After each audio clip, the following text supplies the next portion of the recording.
안녕하세요. 오늘도 사연 살롱을 찾아주셔서 감사합니다.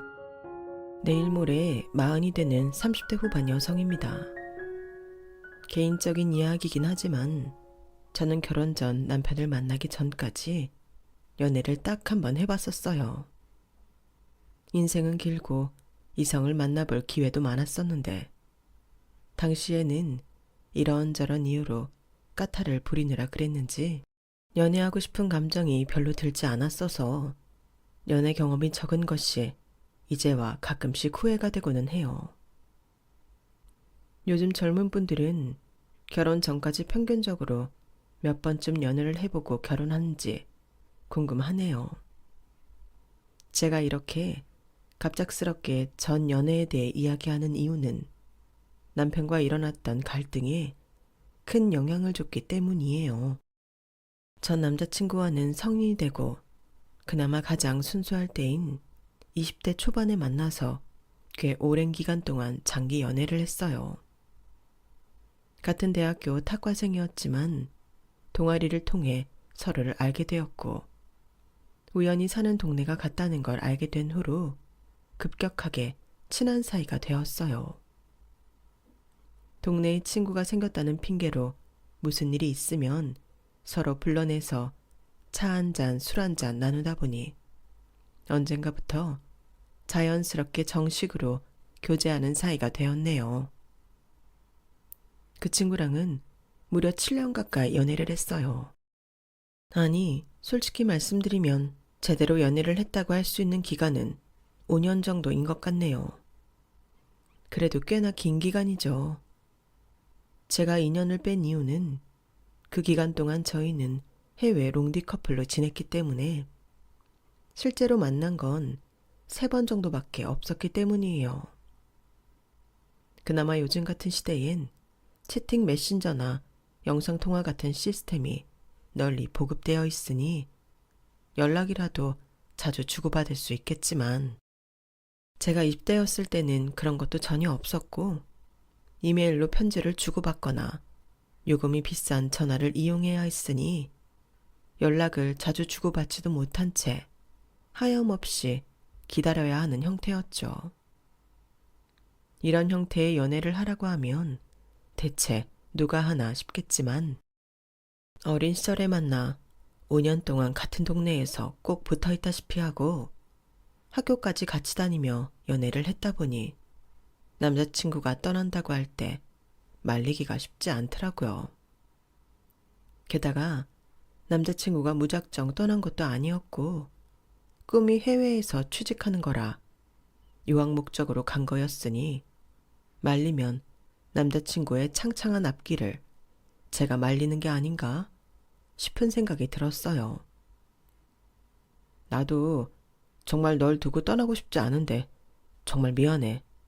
대신 내가 잘 돼서 꼭 널 데리러 올게.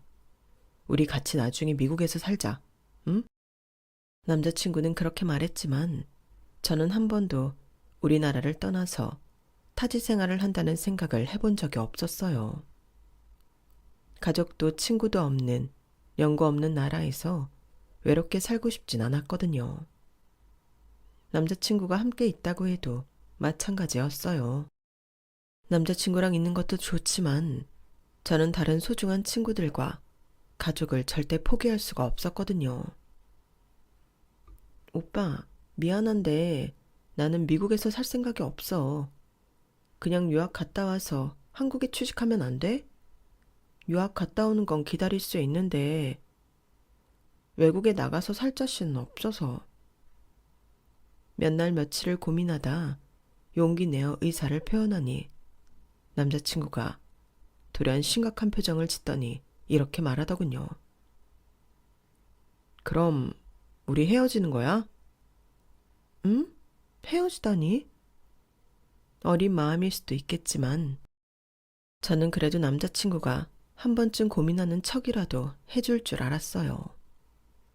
그런데 바로 헤어짐이라는 결말이 도출되는 걸 보니 좀 마음이 서늘해졌어요. 제 반응을 살핀 남자친구가 눈치를 바로 챈 건지 금세 미안한 얼굴로 저를 토닥이더라고요. 네가 무슨 생각하고 있는지는 알겠는데 내 말은 그 뜻이 아니라 너를 위해서 내가 먼저 헤어져 줘야 하나 그런 생각이 들어서. 너를 붙잡은 채로 외국으로 떠나는 건 너무 이기적인 것 같아서. 막상 남자친구가 그렇게 말하니 저는 이상하게 더 못 헤어지겠더라고요. 사람 마음이라는 게 뭔지 참. 5년을 내리붙어 있던 남자친구와 헤어지고 멀쩡한 척 잘 살아갈 자신이 없어서 저는 결국 헤어지지 않겠다며 남자친구를 붙잡았고 그렇게 지옥 같았던 해외 롱디 커플 생활이 시작되었어요. 처음에는 서로 애틋함이 넘쳐서 요금이 비싼 것도 모르고 통화를 길게 하며 안부를 주고받았어요. 하지만 시간이 지나고 나온 통화요금 고지서를 보니 도저히 이런 식으로는 안 되겠더라고요. 그래서 바꾼 게 이메일을 통한 교류였어요. 이메일로는 사진도 보낼 수 있고 서로 절절한 마음이 와닿기도 해서 좋긴 했지만 시간이 지나니 목소리를 안 들은 지 오래됐다는 생각이 들으면서 서러워지더라고요. 게다가 첫 해는 상반기와 하반기 한 번씩 들어왔지만 그 다음 해에는 바쁘다는 이유로 딱 한 번 들어온 게 다였어요. 아무리 이메일을 길게 써도 서로의 생활을 공유하는데 한계가 있었고 생활이 바빠지니 이메일도 점점 뜸해지고 내용도 짧아지면서 거리가 멀어진 만큼 마음도 멀어진다는 느낌이 점점 세게 다가오더라고요. 그러다 보니 어디서부터 잘못된 걸까? 남자친구의 미래 따위 모른 척하며 처음 떠날 때부터 바지가랑이라도 붙잡고 매달렸어야 하나? 혹은 남자친구가 절 위한답시고 헤어져 주겠다고 했을 때 받아들였어야 하나? 어차피 남자친구의 유학 목적이 해외 취직이라면 나중에라도 함께할 가능성이 없다는 걸 알면서도 왜 기약도 없는 기다림에 이렇게 외롭고 지쳐하고 있나? 별별 생각이 다 들더군요. 그래서 막판에는 연락이 뜸해진 남자친구에게 아무런 서운한 감정조차 들지 않다가 연락을 기다리는 걸 그만두고 저도 연락을 하지 않았어요. 제가 연락을 끊은 걸 뻔히 알면서도 남자친구는 왜 연락 안 하냐고 묻지조차 않더라고요. 저 따위는 까맣게 잊은 사람처럼요. 그렇게 한 달쯤 지나자 그제서야 남자친구에게 제 존재의 크기가 어느 정도였는지 실감이 나면서 한바탕 눈물을 쏟았어요. 그렇게 제 연애는 길고 오래 간 거에 비해 너무 허무하고 아프게 끝나버렸어요. 저는 5년간 남자친구를 만나 행복했던 기억보다 마지막 2년간 해외 롱디를 하면서 끔찍하게 외로웠던 기억이 너무 싫었어서 그 다음부터는 연애를 좀 꺼리게 되더라고요. 사람한테 질릴 대로 질려버린 느낌이랄까요? 그래서 저는 첫 연애가 끝난 후 1년 정도 연애에는 관심조차 없는 채로 지냈어요. 그러다 지금의 남편을 만나게 됐죠. 남편하고는 꽤 오래전부터 알고 지냈어요. 남편은 제가 다니는 회사의 다른 팀 직장 동료였고 친한 사람의 친한 사람끼리 점심을 먹는 모임이 형성되어 같이 점심을 먹다가 친해졌죠. 제가 해외 롱디를 시작했던 시기쯤 만나 2년간 고통받는 모습을 회사 사람들도 다 알고 있었기 때문에 남편도 제 첫 연애 사정에 대해 알고 있을 수밖에 없었어요. 당시 기댈 곳도 없고 하소연할 곳도 없었기 때문에 회사에서 밥을 먹으면서 직장 동료들에게 하소연을 많이 했었거든요. 그 모임에 속해 있는 사람들의 성향 자체가 딱히 그런 생활을 서로 숨기고 안 알려주는 타입들은 아니라 어쩌다 보니 밥을 먹으면서 사적인 이야기들을 많이 주고받는 분위기가 되었거든요. 그러다 보니 남편이 제 연애 사정을 속속들이 아는 만큼 저도 남편의 전 연애사에 대해 속속들이 알게 되었어요. 제가 마침내 지긋지긋한 해외 롱디 생활을 끝내던 날, 사람들이 다들 축하해주는 자리를 가지면서 남편 이야기도 듣게 되었던 게 시작이었죠. 아우, 말도 마. 우리 이대리 못지않게 김 과장님도 엄청난 순해 보였다고. 과장님도 첫사랑이랑 연애를 6년 했다고 하셨나? 아우, 제가 무슨 순해 보여요. 헤어진 지 벌써 4년이 다 되어가는데. 그러니까요. 헤어지고 4년간 연애를 안 하는 게 순해지. 사이가 안 좋아서 헤어진 것도 아니라면서요. 과장님은 왜 헤어지셨는데요? 당시 남편은 다정하고 섬세한 성격에 같이 일하는 동료들에게 평판도 좋고 외모도 준수한 타입이라 여직원들에게 인기가 상당했어요. 남편을 짝사랑하며 소가리를 하거나 호시탐탐 대시할 기회를 노리는 직원들을 여러 봤음에도 좀처럼 연애 소식이 들리지 않았던 터라 무슨 연으로 연애를 안 하는지 궁금하긴 했던 터였죠. 왜긴 첫사랑을 아직도 못 잊었다니까. 진짜요? 요즘 세상에 첫사랑 못 잊는 남자도 존재해요? 깜짝 놀라서 물으니 당시 과장님이었던 남편이 헛기침을 하더라고요. 그러는 이대리도 첫사랑이랑 못 헤어져서 그렇게 마음고생했으면서 뭘 그렇게 놀라고 그래. 에이, 외롭고 미련 때문에 못 헤어지고 질릴 때까지 붙잡고 있던 거랑 첫사랑 못 잊어서 연애 못하고 있는 거랑 같나요?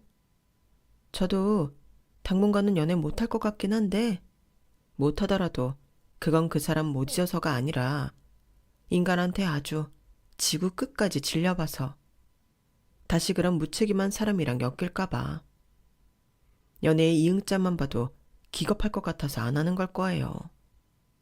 솔직히 저는 이 관계 지금이라도 끊어내서 너무 다행이라고 생각하거든요. 아주 속이 다 시원해요. 그래, 저게 맞지. 솔직히 파릇파릇한 20대라면 모를까. 30대 중반이 다 돼가는 사람이 아직도 첫사랑 못 잊는 건 순해지, 순해. 이렇게 된 김에 이대리랑 김 과장이랑 만나보는 건 어때? 우리 회사 사내 커플 결혼하면 지원금 2배로 주잖아. 둘이 나이 차이도 얼마 안 나고 잘 어울리는데? 응? 그러네. 둘이 만나면 되겠네. 4살 차이는 궁합도 안 본다는데? 아주 그냥 선남선녀네. 선남선녀야. 아니 대리님, 저 헤어진 지 일주일밖에 안 됐어요. 친하게 지내는 대리님이 그렇게 농담을 하니 전 괜히 얼굴이 홧홧하게 달아오르더라고요. 손사래를 치며 부정하는 저와는 달리 과장님은 별다른 부정도 없이 그저 웃고만 있었어요. 뭐야, 김 과장은 싫지 않은가 본데? 이대리 싫어하는 사람도 있나요? 뭐야? 4년간 연애는 못했지만 이대리는 괜찮다? 설마 이대리 헤어질 때까지 기다린 건 아니죠? 그럴 리가요. 농담이랍시고 주고받는 대화들이 저에게는 하나하나 타격이 왔어요. 그도 그럴 게 저도 이성으로서 김 과장님을 봤을 때 전혀 싫지가 않았거든요. 다만 그동안 전 남자친구에게 시달리던 기간이 워낙 길었고 김 과장님은 여직원들의 선망의 대상이었으니 저와 엮일 일이 있을 거라곤 꿈에도 생각 못했죠. 막상 엮이니 너무 당황스럽긴 했지만 상대가 저렇게 태연하게 나오니 정말 어쩔 줄 모르겠더라고요. 그날은 그렇게 술자리에서 농담처럼 넘어간 엮임이었지만 박 대리님은 저희 두 사람을 엮는 걸 멈추지 않았고 저도 그날 이후로 과장님과 제 사이에 대해 한 번씩 생각을 해보게 됐어요. 묘하게 그날 이후로 김 과장님이 부쩍 제게 잘해주는 것 같다는 느낌이 들었거든요. 뭐야? 둘이 진짜 뭐 있는 거 아니야? 뭐 있으면 소문이 돌아도 진즉에 돌았겠지요. 사내 연애는 복사기도 안다는 말 있잖아요. 하긴 혹시 김 과장님이랑 뭐 있으면 꼭 말해줘야 해. 아, 있긴 뭐가 있다고 그러세요, 자꾸. 김 과장님은 아직도 첫사랑 못 잊으신 것 같은데요. 너무 설레발치지 마세요. 뭐? 아직도 못 잊었어? 아니, 김 과장.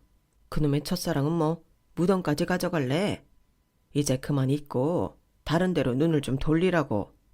누가 보면 첫사랑이랑 사별이라도 한 줄 알겠어. 봐봐. 여기 이들이 얼마나 참해. 새 출발 좀 하자. 응? 누가 그래요?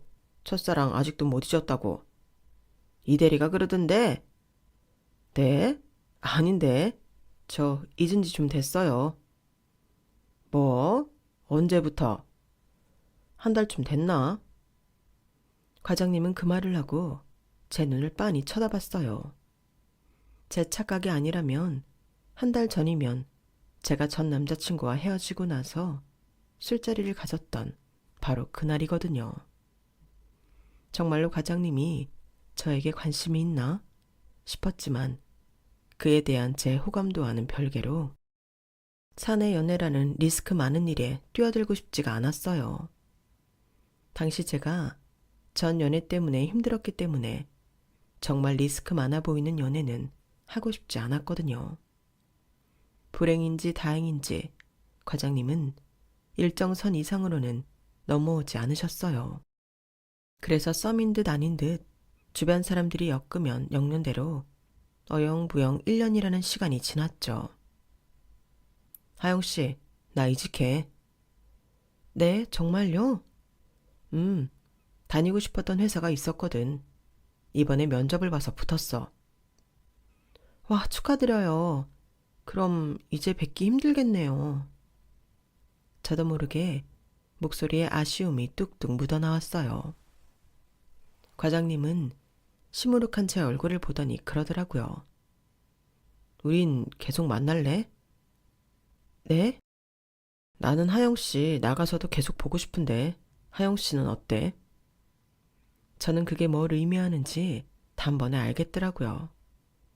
그래서 고개를 끄덕였죠. 저도 좋아요. 그렇게 저와 남편은 연애를 시작하게 됐어요.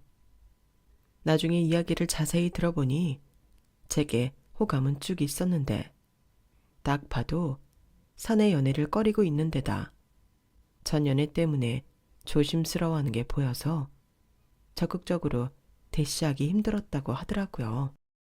그래서 본인도 가고 싶었던 회사가 있었던 겸 좋은 회사로 이직을 하고 대시를 해야겠다고 생각했대요. 저는 그 말을 듣고 나니 더 호감도가 상승했어요. 진취적이면서도 저를 배려해주는 것 같아 제 이상형에 꼭 부합했거든요. 그렇게 남편과도 꽤 오래 연애를 했던 것 같아요. 4년 정도 연애를 했거든요. 남편은 사람을 편안하게 만들어주는 재주가 있어서 연애하는 내내 정말 안정감을 많이 느꼈어요. 같은 장기 연애여도 어디를 튈지 모르는 성향이었던 전 남자친구와는 확연히 다른 느낌이었어요. 항상 어디 가서 한눈을 팔거나 사고 칠까봐 내심 불안했던 전 남자친구와는 달리 정말 저만 바라봐주고 모임 등을 잘 나가지 않아 생활 패턴이 멀끔했거든요. 그런 점이 너무 좋아서 연애를 쭉 했죠. 그렇게 3년 정도 사귀었을 때였을까요? 평소와 다를 바 없이 데이트를 하러 카페에 갔는데 갑작스러운 남자친구의 발언에 저는 입안에 있던 커피를 다 쏟을 뻔했어요. 하영아, 나 다음 달부터 창원 내려가. 뭐? 그게 갑자기 무슨 소리야? 내려간다니? 창원은 남자친구의 부모님이 살고 계신 남자친구의 고향이었어요. 그런데 기껏 힘들게 취직한 좋은 회사를 두고 내려간다는 게 정말 이해가 가지 않았죠.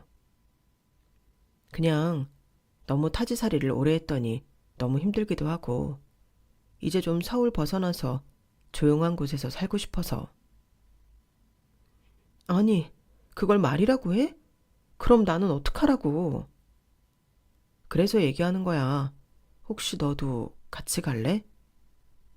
아니, 오빠야 오빠 고향이니까 거긴 가족도 있고 친구도 있다지만 나는 아무런 연고도 없는 동네인데 무작정 오빠만 보고 따라 내려가라고?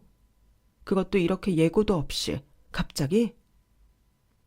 무작정 나만 보고 오라는 게 아니라 네가 정 여의치 않으면 안 와도 되는데 그냥 네 의사를 물어본 거야. 이왕이면 붙어 지내면 좋으니까. 이왕이면? 장난해? 내가 얼마나 장거리 연애에 학을 때는지 알면서 지금 나보고 안 따라 내려올 거면 장거리 연애를 하자는 거잖아. 무슨 말을 그렇게 해. 나도 오래 생각해보고 결정한 건데 내가 이 나이 먹고 너랑 결혼 전제로 생각 안 하고 연애하고 있는 것도 아니고 나는 결혼을 한다면 꼭 너랑 하고 싶어. 그래서 진지하게 묻는 거야. 아니, 어쨌든 오빠는 지금 날 두고 고향으로 가겠다는 소리잖아. 내가 장거리 연애 너무 싫다고 노래를 부르는 걸 2년 가까이 그대로 듣고 살았으면서. 아니, 연애 후에도 3년 가까이 오빠랑은 장거리가 아니어서 좋다고 맨날 그랬는데 나한테 이런 제안하면 내가 길길이 날뛸 거 설마 몰랐다고는 안 하겠지. 이건 진짜 아니잖아. 오빠가 생각해도 안 그래? 저는 정말 말 그대로 머리 끝까지 화가 났어요. 어떻게 제가 가장 싫어하는 행동을 제안하면서 저렇게 태어날 수 있는 건지 이해가 안 됐거든요. 그 순간 저를 사랑한다던 남자친구의 모든 행동들이 머릿속을 지나가면서 그것마저도 의심이 들기 시작하더라고요. 가지 마. 오빠가 진짜 나 사랑한다면 가지 말라고. 나 진짜 오늘만 잡을 거야. 나 장거리 연애 더는 못해. 이미 시달릴 대로 시달려서 한 번만 더 하면 진짜 스트레스 받아서 죽을 것 같아. 갈 거면 나랑 헤어지는 걸로 알아. 내가 제일 싫어하는 연애 방식인 거 알면서도 꼭 그렇게 가야겠다면 나랑 헤어지고 가라고. 나는 오빠랑도 장거리 연애할 생각은 전혀 없으니까. 하영아, 그때는 해외 롱디였고 우리는 그래봤자 국내에서 장거리 커플이잖아. 서로 주말마다 올라오고 내려오면 일주일에 한 번씩은 충분히 데이트할 수 있어. 핸드폰 비용 걱정 없으니 연락도 잘 될 거고. 네 옛날 연애랑은 달라. 다르긴 뭐가 달라? 내 말 못 알아듣겠어? 나는 하도 전에 질려버려서 이제 장거리 연애 자체가 싫다니까? 오빠랑도 이렇게 장거리 커플 될 줄 알았다면 진작에 만나지도 않았을 거야. 그 정도로 싫어. 내가 마음고생하는 거 그동안 옆에서 지켜봐왔으면서 왜 그래? 그럼 나도 실망인데?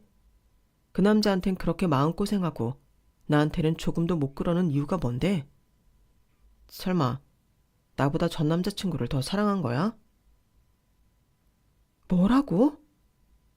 어쨌든 내가 내려가기로 한 사실은 변함없어. 내 상황을 좀 이해해주고 서로 맞춰가면서 연애했으면 좋겠어. 생각보다 강하게 나오는 남자친구의 태도에 저는 할 말을 잃었어요. 제가 그렇게 싫다는데도 저를 조금 더 감정적으로 달래주거나 설득하려 하지 않고 기어이 본인 하고 싶은 대로 하고 말겠다는 태도가 너무 실망스러웠죠. 하다못해 이유라도 그럴듯했으면 모르겠어요. 두루뭉술하게 타지 생활이 힘들다는 이유로 자신을 이해해달라니. 저는 그 일로 정이 떨어져서 헤어짐을 결심했죠. 결혼까지 생각했고 정말 안정적으로 잘 사귀던 사람이라 생각만 해도 눈물이 나고 헤어지기 싫었지만 제 자신을 위해서는 어쩔 수 없었어요. 또다시 그렇게 일방적으로 힘든 연애는 하고 싶지 않았거든요. 무엇보다 그렇게 갑작스럽게 이 연애의 안정감을 깨지는 않을 거라는 믿음이 있었던 사람이라 배신감도 그만큼 컸어요. 지난 연애를 통한 배움과 경험 때문인지 정이 많은 제 성격과는 별개로 이번엔 제가 먼저 이 관계를 끊어내게 되었죠. 오빠, 나는 진짜 장거리 연애는 못하겠어. 헤어지자. 내려가기 전에 헤어지는 게 맞는 것 같아. 그래도 오빠랑 사귀면서 많이 행복했어. 그동안 고마웠어. 나름대로 냉정하게 말하자 남자친구가 눈물을 뚝뚝 흘리더라고요. 잘 지내. 나중에라도 언제든 연락해. 저희는 그렇게 한 번의 헤어짐을 겪었어요. 하지만 헤어져 있는 내내 저는 남자친구 생각을 하루도 안 한 날이 없었죠. 그만큼 정말 좋아했고 잘 사귀고 있다고 생각했던 사람이었거든요. 결혼을 전제로 사귀고 있던 사이라 허구한 날 결혼해서 함께 사는 상상 같은 걸 하며 놀았어서 그때 했던 이야기들도 머릿속을 떠나질 않았어요. 헤어진 지 5개월쯤 됐을 때 저는 결국 결심을 했어요. 이대로 페인처럼 지내는 것보다는 주말 커플일지라도 남자친구와 다시 만나는 게 나을지도 모르겠다고요. 주변에 나쁜 남자를 만나서 고생하는 친구들이 끊임없이 고작 그런 이유로 왜 좋은 사람이랑 헤어졌냐며 면박을 줬는데 솔직히 말하면 그것도 한몫한 것 같아요. 오래 연애한 만큼 저도 나이가 어느 정도 찼고 연애로는 한창일 20대도 훌쩍 지났으니 그만큼 새로운 이성 만나기도 힘들고 괜찮은 사람들은 다 임자가 있는 시기라 도저히 이 사람보다 괜찮은 사람을 다시 만날 자신이 안 들더라고요. 헤어진 지 5개월이나 지났으니 이미 임자가 생겼을지도 모르겠다는 생각이 들어 약간 겁이 났지만 그걸 무릅쓰고 저는 용기 내어 연락을 했어요. 다행히 아직 만나는 사람이 없다고 했고 저희는 그렇게 다시 만나게 됐어요. 주말마다 한 번 만나는 게 되게 멀게 느껴졌는데 막상 해보니 별거 없더라고요. 평일에 제 할 일하고 친구들 만나고 하다 보면 시간이 훌쩍 지나갔고 남자친구와 주말 내내 붙어 있으면 꽤 만족감이 컸어요. 헤어져 있는 기간 동안 너무 힘들었던 걸 생각하니 지금 생활은 너무 천국 같더라고요. 남자친구도 저랑 헤어진 동안 많이 힘들었다고 하더라고요. 진작 이렇게라도 계속 만날 걸 후회를 하는데 아니나 다를까 만나는 주기가 점점 길어지게 됐어요. 처음에야 애틋한 마음에 매주 서로 오가며 만났지만 매주 이러다 보니 차비며 숙박비며 은근히 부담이 되더라고요.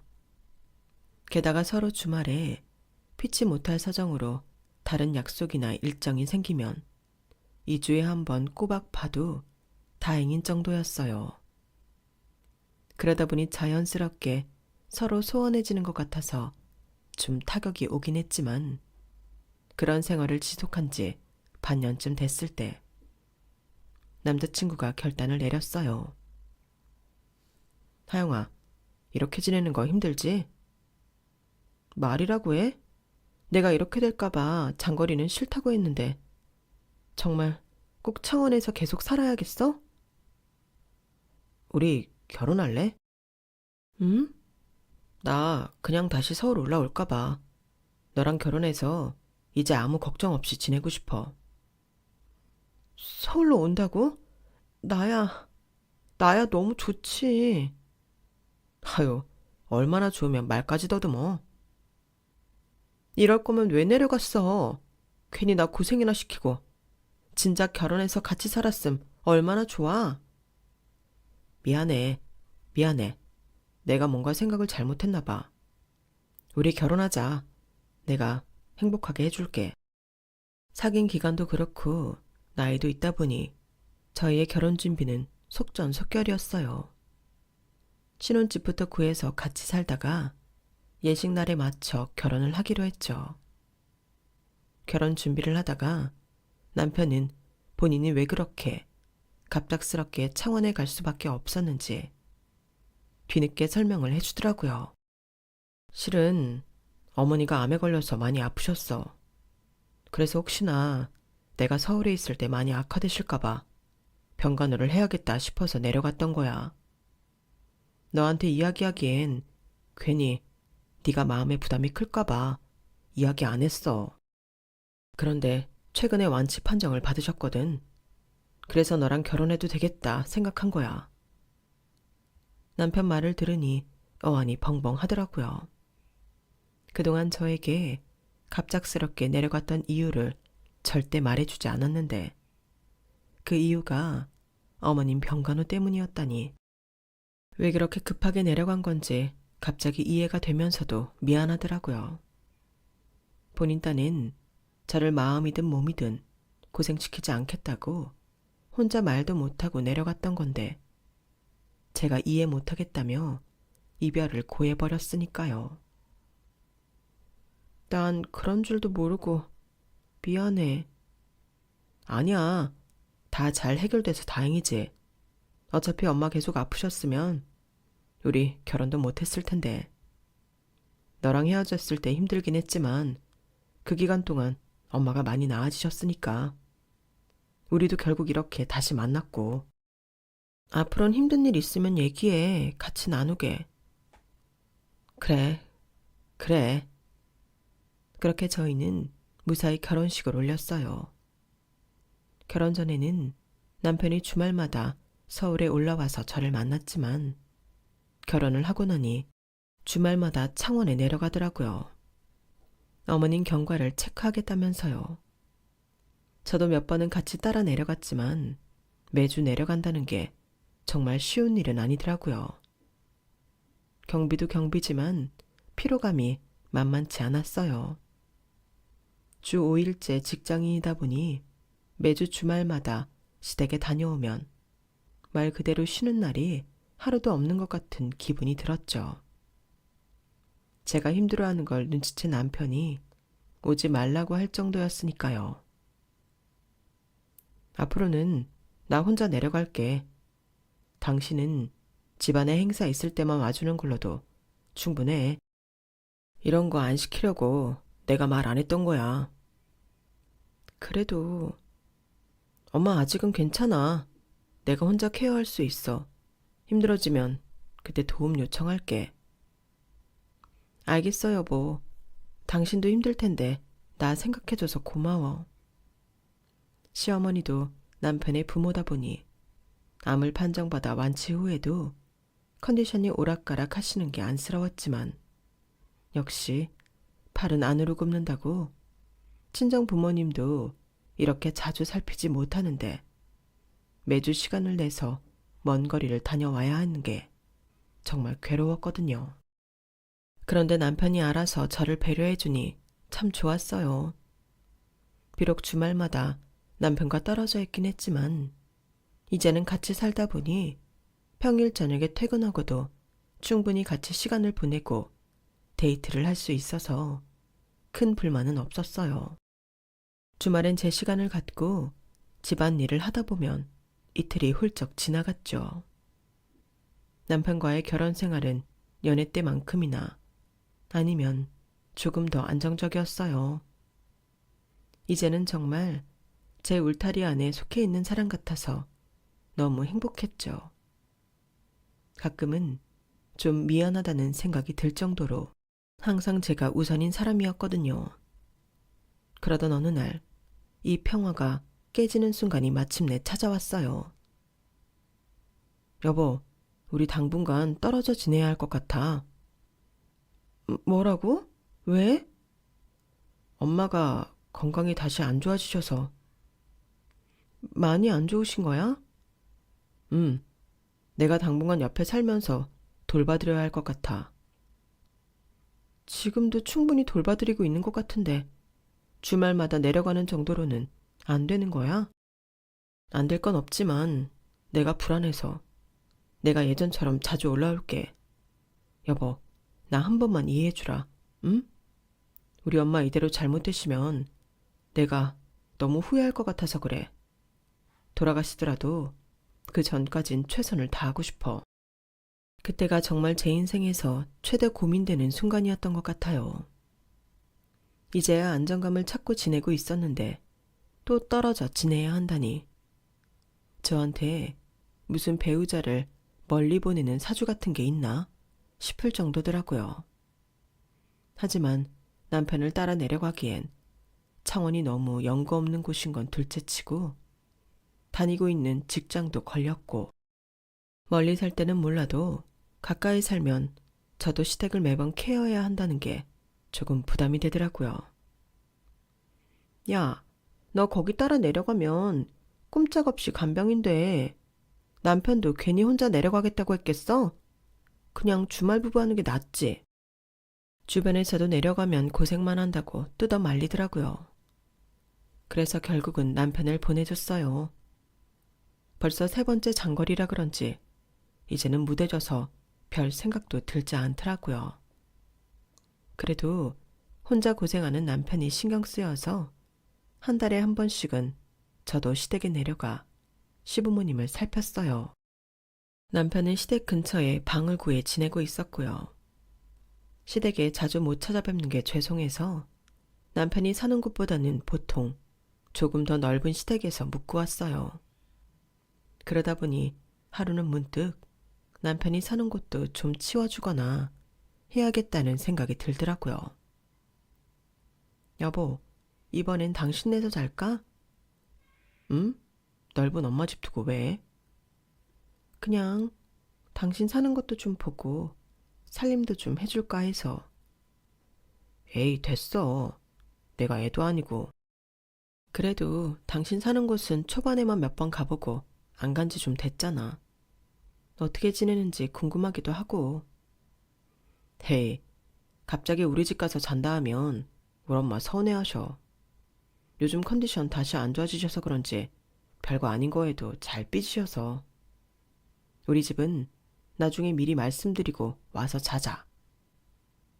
갑자기 가겠다고 하니 적극적으로 말리는 남편이 조금 이상하다고는 생각했지만 남편 말이 설득력이 없는 것도 아니어서 그러려니 넘어갔어요. 그 이후에는 내려가기 전에 미리 말을 했더니 집에 초대를 해주기도 하더라고요.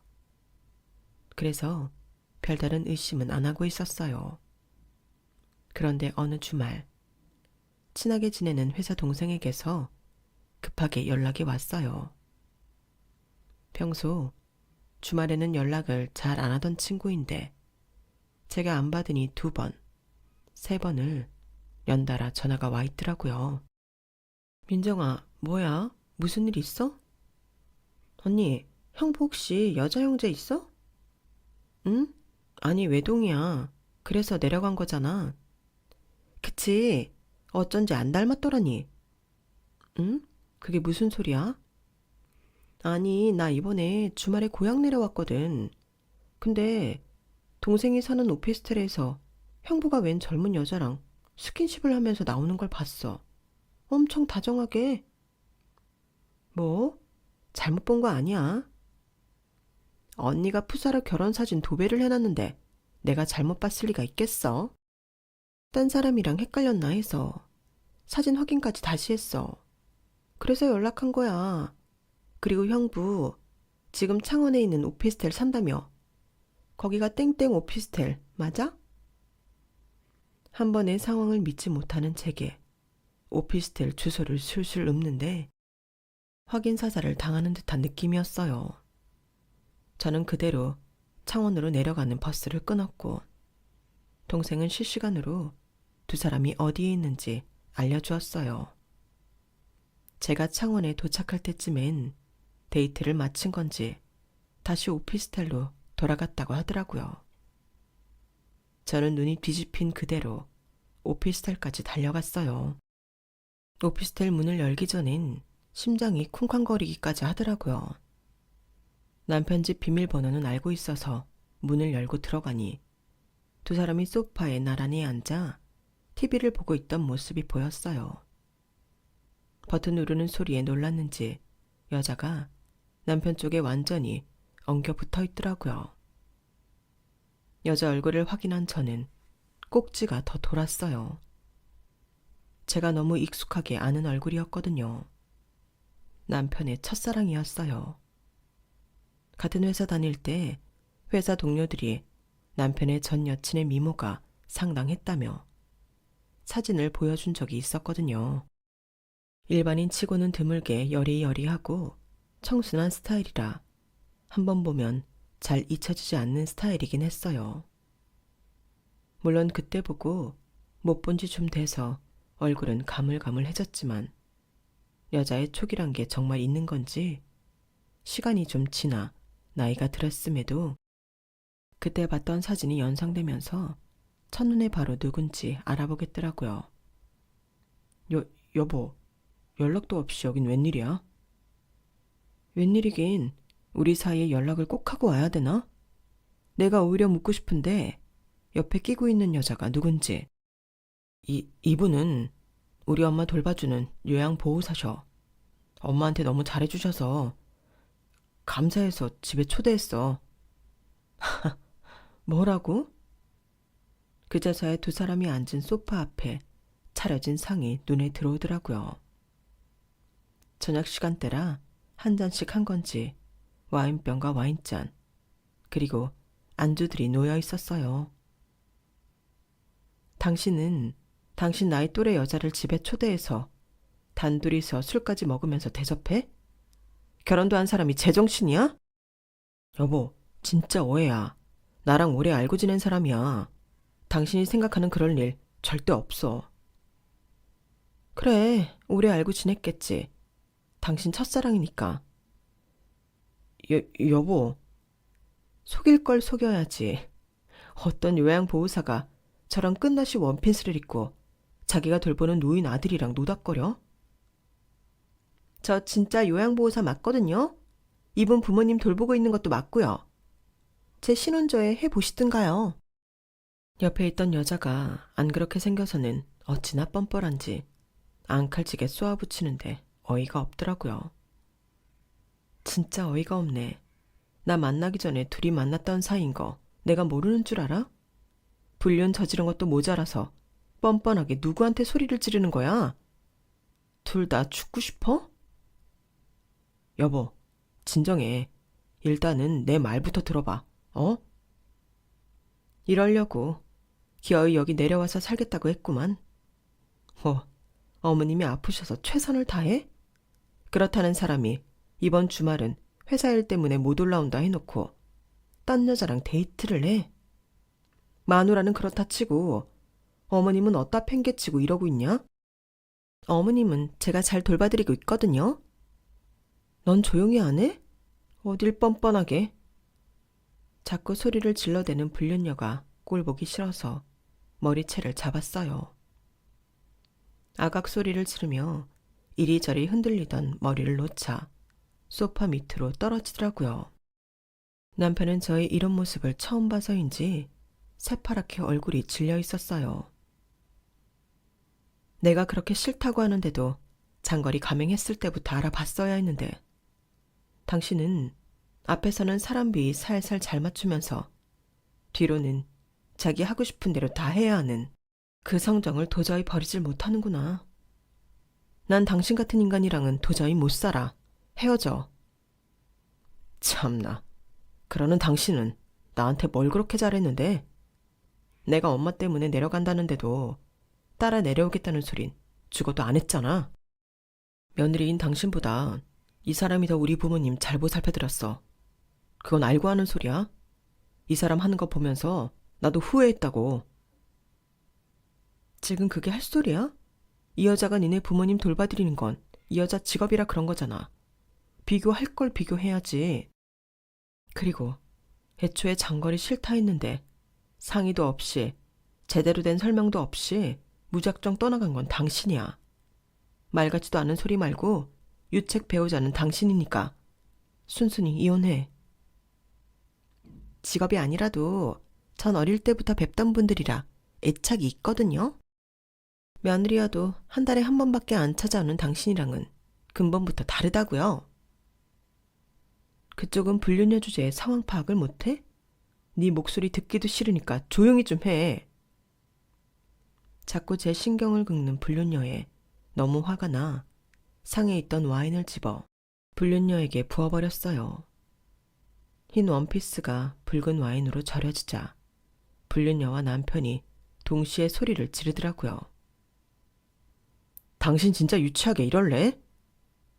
그래, 나 유치해. 그러니까 어디 유치한 사람 맛 좀 봐봐. 저는 남편에게도 남은 와인을 부어버리고 와인에 절여진 두 사람 사진을 찍은 후 상을 쓸어버렸어요. 와장창 유리 깨지는 소리가 난 뒤 저는 그 길로 당장 서울로 올라왔어요. 집에 돌아와서는 남편 물건을 사소한 것부터 큰 가구까지 하나하나 포장했어요. 불행인지 다행인지 필요한 건 다 갖고 내려가서 큼직한 것만 싸면 돼서 짐 싸는 데는 얼마 안 걸리더라고요. 저는 업체를 불러 착불로 그것들을 다 오피스텔로 보내버렸어요. 아마 그 작은 집에 두기엔 큰 물건들이라 처리하는데 애 좀 먹었을 거예요. 하지만 저는 자기 걸 가져가겠다고 다시 돌아오는 남편 꼴을 보고 싶지 않아서 골탕도 먹일 겸 그렇게 짐을 처리했죠. 그러고 나니까 남편도 질렸는지 쉽게 이혼을 해주더라고요.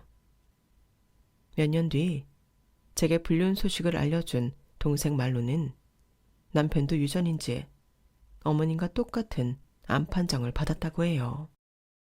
첫사랑녀는 차마 그건 감당이 안 됐는지 남편과 재혼하기 한 달 전 파혼을 하고 요양보호사 일도 그만뒀다는 소문이 돈대요.